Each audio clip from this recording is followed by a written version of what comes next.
لکه حدیث مبارک کې راځي ابو هريره رضی الله تعالی عنہ د دې حدیث راوی دی او دا د بخاری شریف بالکل اخیری حدیث دی د بخاری شریف اخیری حدیث دا دی نبی علیہ الصلوۃ والسلام فرمایي وای کلمتان خفیفتان علی اللسان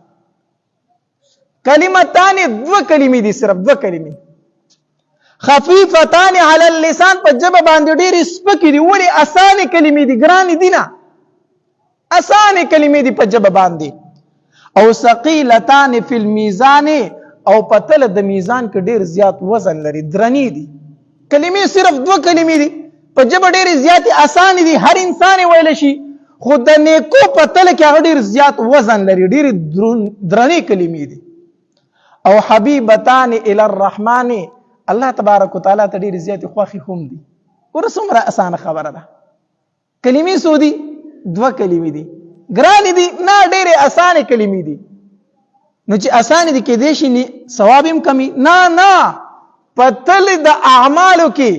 د نیکو پتل کې ډېر زیات وزن لري او حبیبتان الی الرحمن الله تبارک وتعالى ته خوخي هم ډېر زیات دي کمی دي سبحان الله وبحمده سبحان الله العظیم سبحان الله وبحمده سبحان الله العظیم څومره اسانه کلمې در سره یادول شي کنه یادول سبحان الله وبحمده سبحان الله العظیم دا داسې کلمې دي داسې کلمې چې نبی رسول الله فرمایي په جبه باندې آسان دي د نیکو پتل کې ډېر زیات وزن لري او الله جل جلاله ته ډېر زیات خوښ دي ډېر زیات خوښ دي